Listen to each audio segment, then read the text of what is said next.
மேல் ஒருவரும் இல்லையே, எல்லோருக்கும் மேலாக உயர்ந்தவர். உமக்கு மேல் ஒருவரும் இல்லையே. அல்லேலூயா, அல்லேலூயா, அல்லேலூயா, ஆமென். அல்லேலூயா, அல்லேலூயா, அல்லேலூயா, ஆமென். ஒருவரால் சிருஷ்டிக்கப்படாமலே தாமாக என்றென்றும் இருப்பவர். ஒருவரால் சிருஷ்டிக்கப்படாமலே தாமாக என்றென்றும் இருப்பவர். அல்லேலூயா. இப்பொழுதும் கூட டிப்ரெஷன் அல்லது சோர்வு என்ற நிலைமையிலிருந்து நாம் விடுதலையாக நமக்கு தேவையான சில விவரங்களை நான் சொல்ல விரும்புகிறேன்.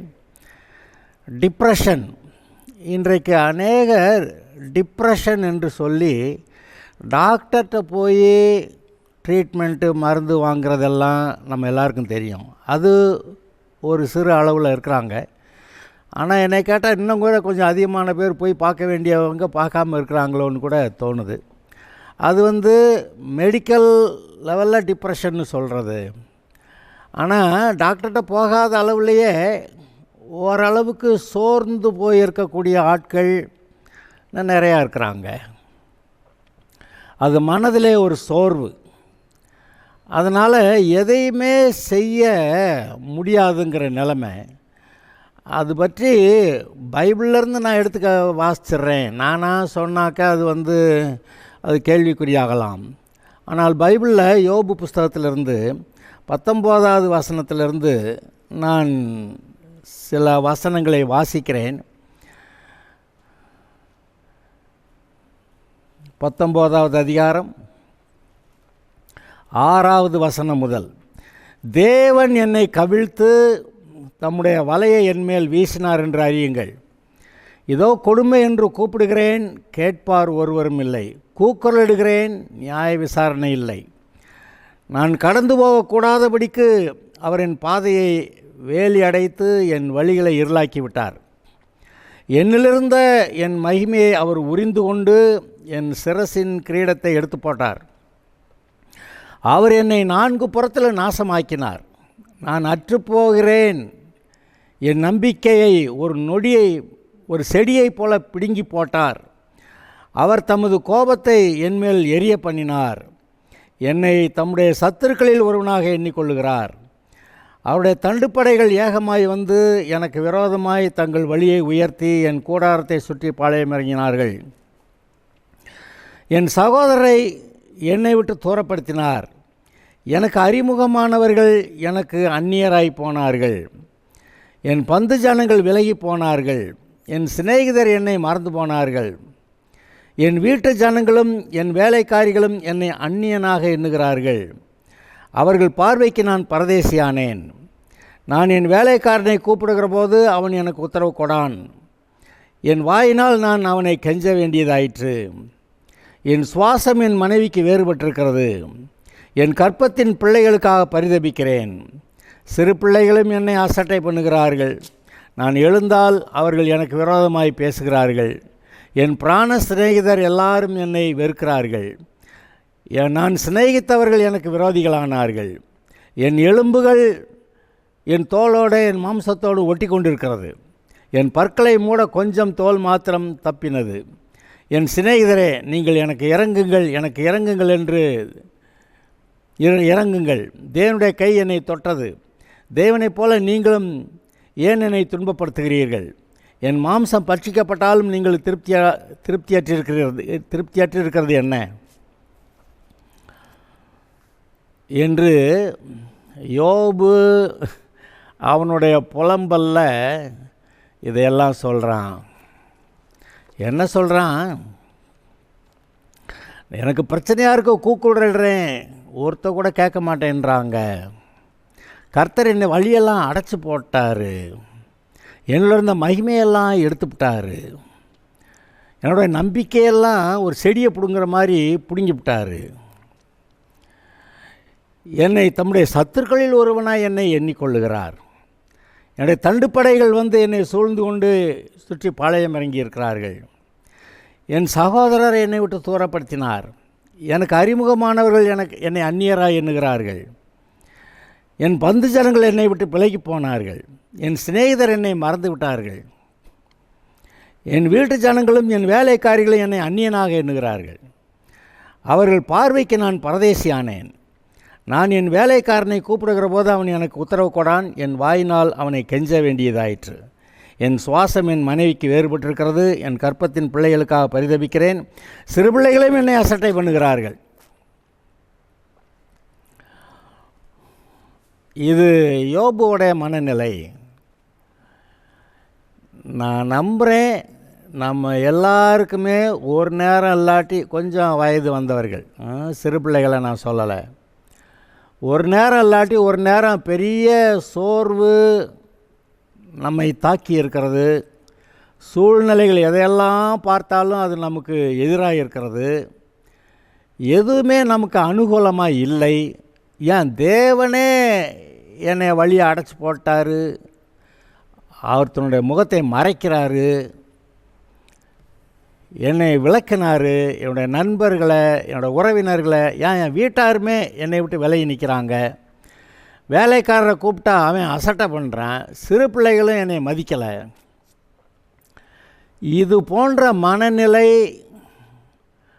உங்களுடைய வாழ்க்கையில் சில சமயத்தில் வந்திருக்கலாம். அல்லது அநேகர் அந்த மாதிரி மனநிலையில் நம்ம என்னத்துக்கு நம்ம செஞ்சு என்ன ஆக போகுது என்று சொல்லி நம்முடைய பலத்தில் நம்ம ஒன்றும் செய்கிறதுக்கு எதுவுமே இல்லைங்க என்று சொல்லி ஏதோ வாழ்க்கை போகுதுங்க அப்படி சொல்லுகிற மனநிலையோடு இருந்தால் அப்படிப்பட்டவர்களுக்கு தான் இன்றைக்கு செய்தி. இந்த டிப்ரெஷன் என்று சொன்னால் மன சோர்வு. சரீரத்தில் கெங்காங்க மாதிரி நல்லா பாடி இருந்தால் கூட மனசு சோர்ந்து போச்சுன்னா சரீரம் அப்படியே படுத்துரும்.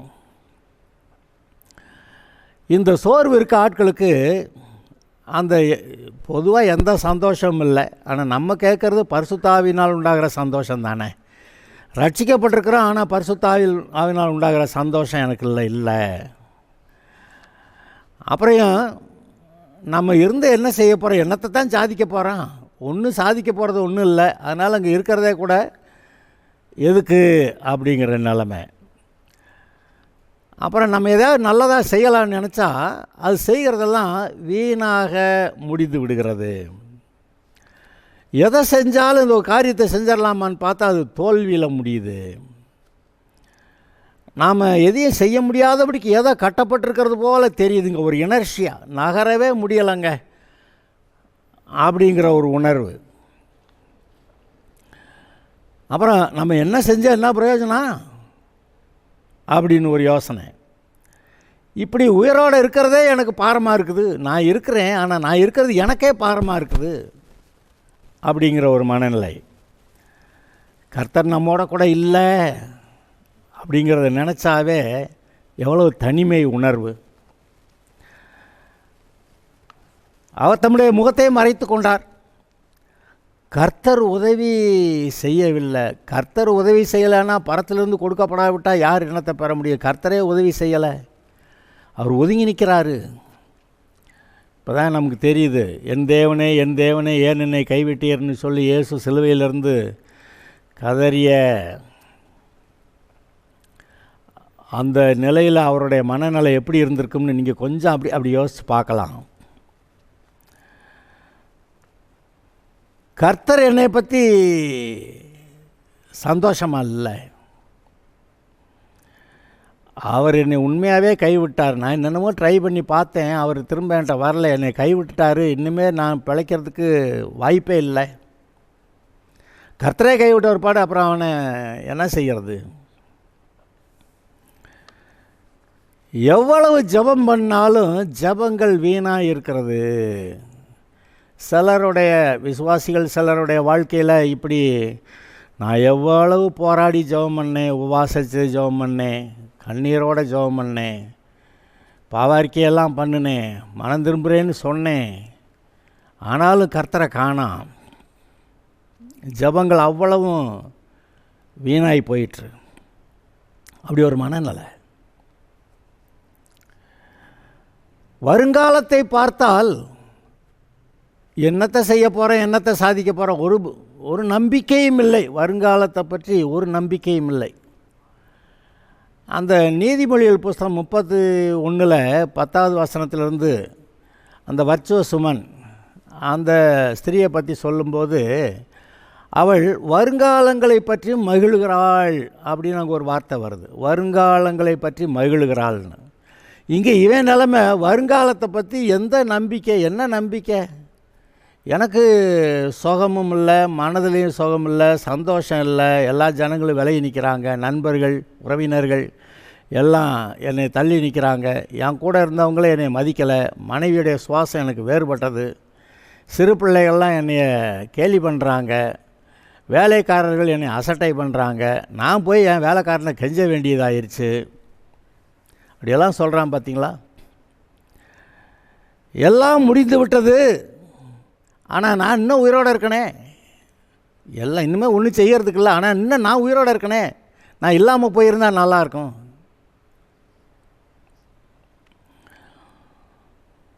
இருப்பதை பார்க்கலும் போகிறது தேவலை, ஆனால் சாவு வரல.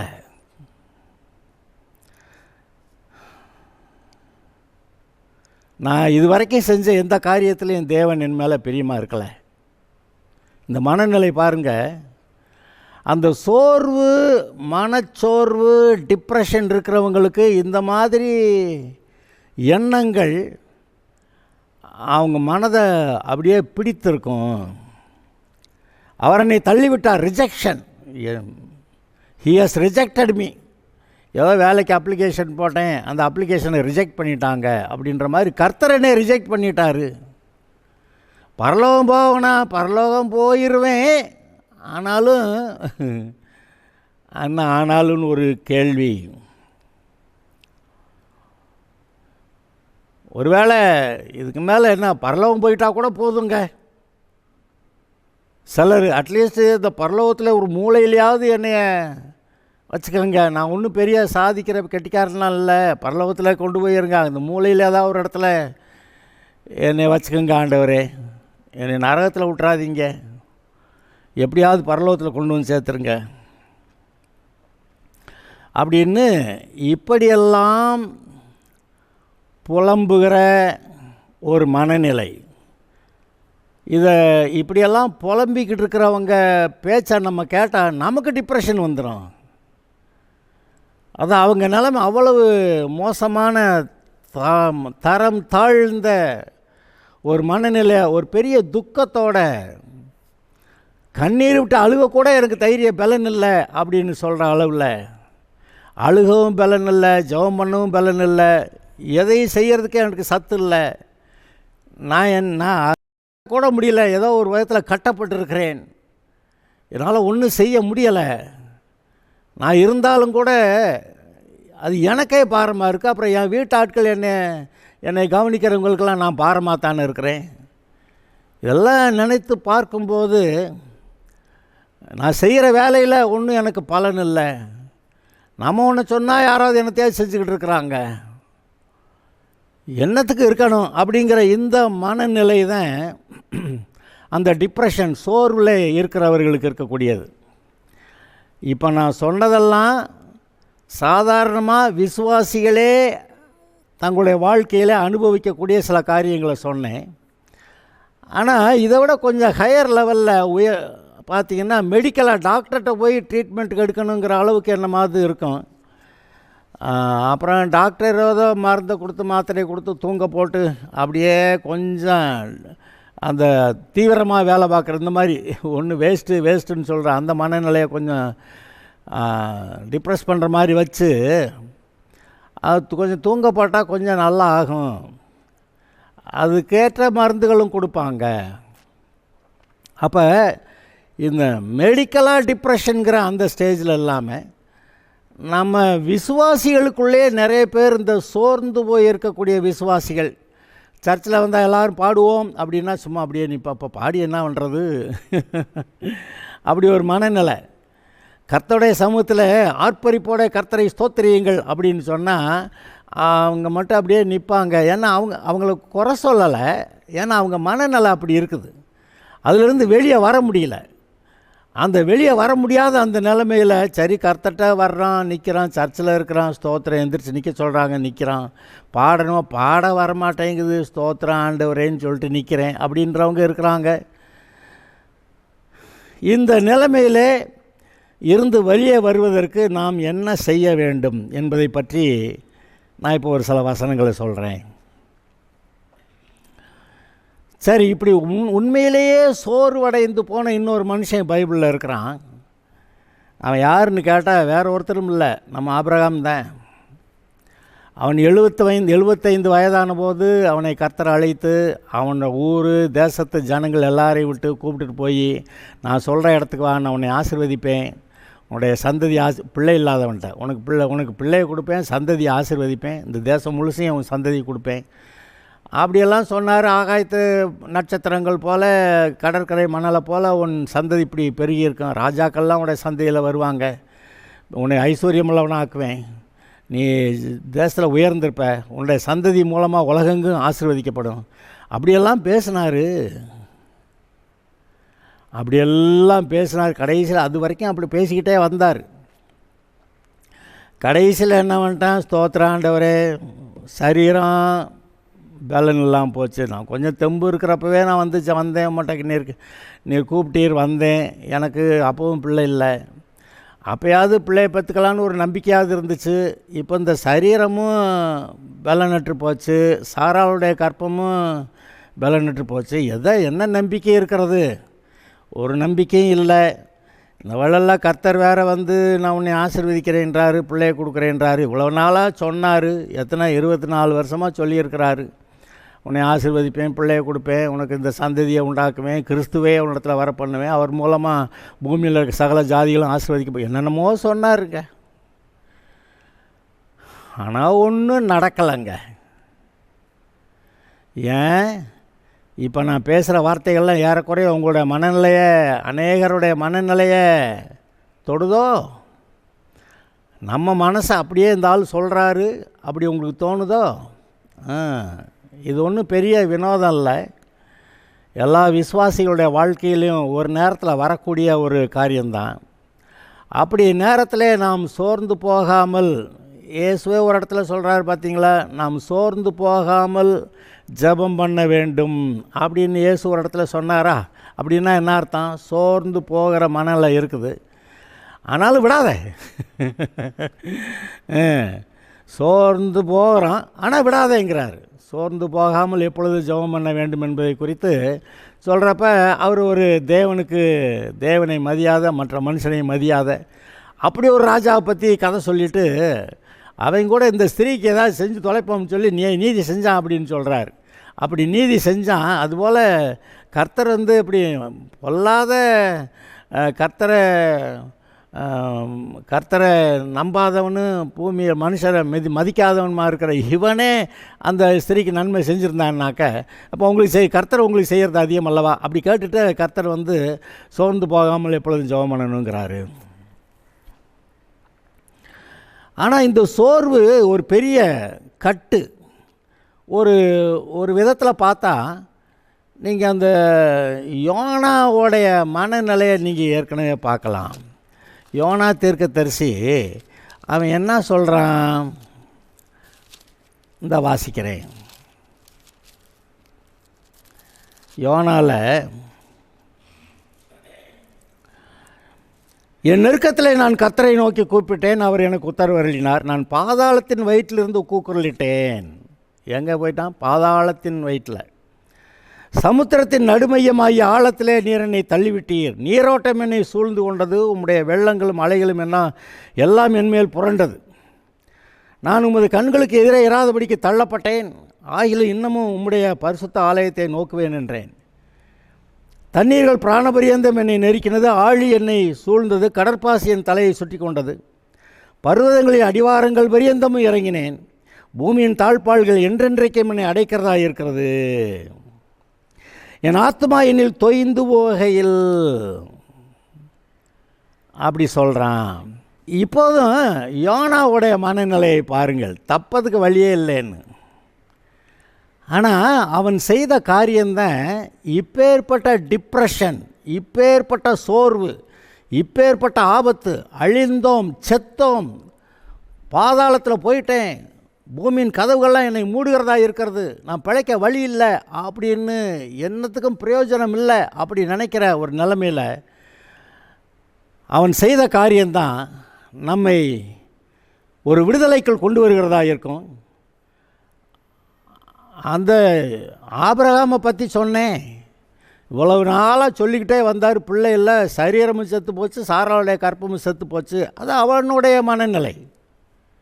என்ன பண்ணுறது, சரி நான் உனக்கு சாராள் மூலமாக உனக்கு ஒரு குமாரனை கொடுப்பேன், ஈசாக்குன்னு பேர் வை, அதெல்லாம் சொன்னார். இதெல்லாம் சொன்னீங்க ஆண்டவரே, இவ்வளவு நாளாக நான் விசுவாசித்தேன், நான் விசுவாசத்தை எனக்கு நீதியாக எண்ணினலாம் எனக்கு தெரியுது, ஆனால் ஒன்றும் காரியம் நடக்கலையே. என் வீட்டில் பிறந்த ஒருத்தன் வேலைக்காரன் இருக்கான், அவன் தான் கடைசிக்கு என்னுடைய சொத்துக்கெல்லாம் ஆஸ்திக்காரனா. அப்படியெல்லாம் அவனுக்கு தோணுது. கர்த்தர்கிட்ட கேட்கவும் செய்கிறான். கர்த்தர் சொல்கிறார், இல்லை இவன் இல்லை, உன்னுடைய கற்ப பிறப்பானவனே உனக்கு ஆஸ்திகள்லாம் சொந்தமாக இருப்பான் அப்படின்லாம் சொல்கிறாரு. அவனை நான் ஆசீர்வதிப்பேன், அந்த சந்ததியில் இயேசு வருவார், என்னெல்லாமோ சொல்கிறாரு. ஆனால் ஒன்றும் நடக்கலையே அப்படின்னு அவன் நிலைமை. இங்கே நம்ம யோனா ஆட்டிக்கிட்டேன், கடற்பாசி என் தலையை சுற்றி கொண்டது, பூமியின் தாழ்பால் என்றென்றைக்கும் என்னை அடைக்கிறதா இருக்கிறது, நான் என்ன செய்வேன் அப்படிங்கிறப்ப அவன் போட்டான் பாருங்க ஒரு வார்த்தை, பொய்யான மாயையை பற்றி கொள்ளுகிறவர்கள் தங்களுக்கு வரும் கிருபையை போக்கடிக்கிறார்கள். பொய்யான மாயையை பற்றி கொள்ளுகிறவர்கள் தங்களுக்கு வரும் கிருபையை போக்கடிக்கிறார்கள். இப்போ இந்த நிலைமை, இப்போ இவ்வளவு தூரம் பேசிக்கிட்டு இருந்தோமே, இவ்வளவு சோர்வான, தோல்வியான, எல்லா வாசல்களும் அடைபட்டிருக்கிற, ஒரு பிரயோஜனம் இல்லை, ஒரு நன்மையும் இல்லை, ஒரு சமாதானம் இல்லை, ஒரு சந்தோஷம் இல்லை, பத்தாவதுக்கு வீடே நரகம் போல் இருக்குது.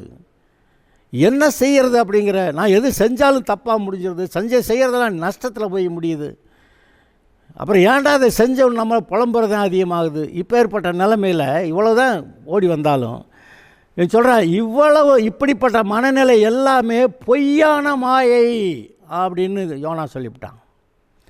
அவன் கடலுக்கு அடியில் கிடக்கிறான், பாதாளத்தில் கிடக்கிறான், பர்வதங்களோட அடிவாரம் மட்டும் போயிட்டான். ஆனால் இதெல்லாம் பொய்யான மாயைன்றான். இதெல்லாம் உண்மைதான், ஆனால் இதெல்லாம் பொய்யான மாயைங்கிறான். இன்றைக்கு உங்களுடைய வாழ்க்கையில் தேவன் நல்லவராயும் ஆசீர்வதிக்கிறவராயும் உங்களை உயர்த்துகிறவராயும் அபிஷேகத்தில் நிரப்பி உங்களை சாட்சிகளாக வைக்கக்கூடிய தேவன் இப்படிப்பட்ட சில காரியங்களில் நீங்கள் போகிறப்ப சொல்லி பார்த்துருப்பார், கேட்டுக்க மாட்டீங்க, அப்புறம் அப்படியே போய் ஒரு பூமியின் தாழ்விடத்தில் இறங்கினது போல் இறங்கி இருக்கீங்க. ஆனால் அதுதான் இப்போ யோனா சொல்கிறான், இந்த மாதிரி பொய்யான மாயையை பற்றி கொள்ளுகிறவர்கள் தங்களுக்கு வரும் கிருபையை போக்கடிக்கிறார்கள். நான் அப்படி இருக்க மாட்டேன், பாதாளத்தில் அடைபட்டு தான் கிடக்கிறேன், ஆனால் நான் இது இப்படி இருக்க மாட்டேன். என்னுடைய ஜெபத்தை கேட்டீர், நானோவனில் துதியின் சத்தத்தோடு உமக்கு பலியிடுவேன், நான் பண்ணின பொருத்தனையை செலுத்துவேன், ரட்சிப்பு கர்த்தருடையது என்றான். நான் துதியின் சத்தத்தோடு உமக்கு முன்னே வருவேன், பலியிடுவேன். அப்போ இவ்வளவு அடைபட்டு கிடக்கிற ஆள் விடுதலை ஆகிறதுக்கு ஒரே ஒரு வழி இருந்துச்சு. அது என்ன, இந்த பொய்யான மாயையான இந்த டிப்ரெஷன், இந்த தோல்விகள், இந்த சோர்வு, இதெல்லாம் மாயை. இதை விட்டு நான் வெளியே வர்றேன், நான் கர்த்தரை ஸ்தோத்தரிப்பேன் அப்படின்னு நான் சொல்லி, அவன் என்னத்தையோ சொன்னால் கடைசிக்கு மீன் கொண்டு அவனை கக்கி விட்டுருச்சு. ஆபிரகாமும் கூட இவ்வளவு காலம் ஆண்டவரே அப்படியெல்லாம் சொன்னாலும் கூட கடைசியில் நான் உன்னை ஆசீர்வதிப்பேன் அப்படின்னு சொல்லிட்டாரு. இவனுடைய சோர்வோடைய உச்சக்கட்டம் என்னன்னு பாருங்கள். சரி, என்னத்தை ஈசாக்கு, நீர் இந்த இஸ்மவேலையாவது ஆசீர்வதிங்க. இஸ்மவேலை ஆசீர்வதிக்கிறதா? அது கர்த்தருடைய சித்தத்துக்கு விரோதமானது. ஏன்னா இவன் தான் கர்த்தருடைய ஜனங்களுக்கு விரோதமாக குடியிருக்கிறான்னு நாம் பிறந்தப்பவே சொல்லியிருக்கு. இவனுடைய ஆபிரகாமுடைய அவிசுவாசம் அவன் விசுவாசத்தை பற்றி தான் பேசியிருக்கான், பைபிளும் பேசுது. ஆனால் அவனுடைய அவிசுவாசம் என்ன பண்ணிருச்சு, என்னத்தன்னுமே கர்த்தர் எனக்கு சாராவுடைய கற்பம் செத்து போச்சு, அவன் கிளவியாக இருக்கான், நான் கிழவனாக இருக்கிறேன், ஒன்றும் நடக்கக்கூட சத்து இல்லாமல் இருக்குது, நீர் என்னத்தை இப்படியெல்லாம் சொல்லிக்கிட்டே இருக்கிறீர்னா அவர் கோவம் வந்துருச்சு. அவன் சொல்ல செய்ய மாட்டேனா அப்படின்ன மாதிரி என்னமோ ஒன்று சொல்லிட்டாரு. அவர் மிரண்டு போய் நான் நம்புகிறேன் ஆண்டவரேன்னு நம்பினது மட்டும் இல்லை, நம்ப ஏதுவில்லாதிருந்து கர்த்தரை ஸ்தோத்தரித்து கர்த்தரை மகிமைப்படுத்தினான். நம்புவதற்கு ஏதுவில்லாதிருந்தோம். அப்புறம் பார்த்தா வாலிபம் திரும்பி விட்டது. இதை நான் சொல்கிறது காரணம், நீங்கள் அப்படி டிப்ரெஷனில் கிடந்தால் உங்களுக்கு பதிலே வரல அப்படி இருந்தால் இப்போ நீங்கள் செய்ய வேண்டியது என்னன்னு சொல்கிறேன். ஆபிரகாம் எப்படி கர்த்தரை துதித்து அவரை மகிமைப்படுத்தினானோ அதுபோல் இதெல்லாம் இப்படி தான் இருக்குது. ஆனால் இதெல்லாம் மாற்றுகிறவர் ஒருவர் இருக்கிறீரா இல்லையா அப்படி சொல்லிட்டு நீங்கள் கர்த்தரை துதித்து பாடணும். பவுலும் சீலாவும் அடி உத வாங்கிட்டு ஜெயிலில் கிடக்கிறாங்க, நடுராத்தில் எழுந்திரிச்சு ஸ்தோத்திரம் இது எல்லாவற்றையும் மாற்றுகிற, ஜெயிலே பிடுங்கி எறிகிற, கையில் இருக்க விலங்கெல்லாம் கீழே விழுக்காட்டுற, எங்களை விடுதலை ஆக்கிற தேவன், அது மட்டும் இல்லை ஜெயிலரையும் குடும்பத்தையும் ரட்சிக்கிற தேவன் இங்கே இருக்கிற அல்லே லூயா நான் இங்கே பாடிவிட்டானுங்க. அப்படியே எல்லாம் நடந்துருச்சு.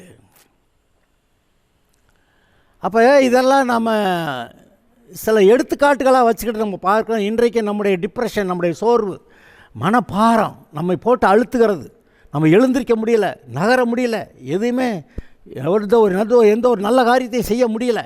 அப்படி இருக்கிற போது இப்போ யோனாவை போல் இந்த பொய்யான மாயை, இதெல்லாம் பொய்யான மாயை, இது பொய்ன்னு அவன் சொல்லிட்டான். இன்றைக்கி நாம் அதை தான் சொல்லணும். பொய்யான மாயை பற்றி கொள்வதில்லை. நான் கர்த்தரை துதித்து கர்த்தருக்கு பலியிடுவேன், ஸ்தோத்திர பலியிடுவேன், நான் பண்ணின பொருத்தனைகளை செலுத்துவேன், ரட்சிப்பு கர்த்தருடையது, கர்த்தர் தான் என்னை ரட்சிக்கிறவர், இந்த இதில் காப்பாற்றுறது கர்த்தர் மட்டும்தான் அப்படின்னு சொல்லி ரட்சிப்பு கர்த்தருடையது அப்படின்னாரு. அப்படி சொல்கிறான் யோனா. கர்த்தர் மீனுக்கு கட்டளையிட்டார், அது யோனாவை கரையில் கைக்கி விட்டது. எல்லா பிரச்சனையும் முடிஞ்சு போச்சு. அவன் யோசிப்பான், 3 நாளா மீன் வயிற்றுக்குள்ளையா, இன்னமும் முழு உயிரோடு இருக்கிறேனா, அந்த மீன் என்னை சரீரத்தை செரிமானம் பண்ணிடலையா, அதெல்லாம் யோசித்து பார்த்துருப்பேன். சரி ஸ்தோத்திரம், நாம் சொன்ன வேலையை செய்கிறேன் ஆண்டவரே. அதாவது என்ன சொல்கிறான், பொருத்தனையை செலுத்துவேன், சரி நான் திரும்ப போய் பிரசங்கம் பண்ணிடுறேன் ஆண்டவரே, பிரசங்கம் பண்ணு சொன்னீர் போகலை, நான் வேறு பக்கம் ஓடுறேன், ஆனால் இப்போ நான் போய் பிரசங்கத்தை பண்ணிடுறேன். ஓகே பண்ணிடுறேன்னா ரைட்டு. கர்த்தர் மீன் கட்டளையிட்டார், அவனை கரையில் கைக்கு போட்டது. ஆபிரகாம் கர்த்தரை துதித்து ஸ்தோத்திரம் பண்ணிக்கிட்டு இருக்கான், நம்புவதற்கு ஏதுவில்லாதிருந்தும் அவன் நம்பிக்கையோடு கர்த்தரை ஸ்தோத்தரித்து கர்த்தரை மகிமைப்படுத்தினான் என்று எழுதியிருக்கிறது. அப்போ கர்த்தரை மகிமைப்படுத்தினா என்ன ஆயிடுச்சு, வாலிபம் திரும்பி வந்துருச்சு. பெலிஸ்தர் ராஜா ஒருத்தன் இந்த சாராளை பார்த்துட்டு இவ்வளவு அழகாக இருக்கிறா அப்படின்னு சொல்லி அவளை பிடிச்சிட்டு போயிட்டான். எப்போ கிழவியாக இருந்த சாராள் வாலிப திரும்பி அவள் எவ்வளோ அழகாக இருந்தால் பக்கத்தில் இருக்கிற தேச ராஜா இவ்வளோ பிடிச்சிட்டு போயிருப்பான். அப்போ அவ்வளவு வாலிபம் திரும்புதுங்கிறதுல விளையாட்டு பேச்சு இல்லைங்க, இட் ஹேப்பன்ஸ். எப்படி வயசாச்சோ அது அப்படியே ரிட்டர்ன் ஆகுது. அந்த அழகு மறுபடி வருது, வாலிபத்துக்குரிய அழகு, முறுக்கு, வேகம், சந்தோஷம் எல்லாம் அது வருகிறது. நீங்கள் நம்புவீங்களா? இப்போ நீங்கள் உங்கள் டிப்ரெஷனை விட்டு நீங்கள் வெளியே வருவீங்களா? நான் இதெல்லாம் இந்த பொய்யான மாயை நான் பிடிச்சிக்கிட்டு இருக்க மாட்டேன், தூக்கி எறிகிறேன், கர்த்தரை பற்றி கொள்ளுகிறேன், கர்த்தர் எனக்கு ஜெயம் கொடுக்கிறீர், உமக்கு ஸ்தோத்திரம் அல்லேலியா சொல்லிட்டு இருந்தோம். அதை உடை தெரிந்து கொண்டு நீங்கள் வெளியே வருவீங்களா? ஓகே வாங்க, கர்த்தர் ஆசீர்வதிப்பார். God bless you.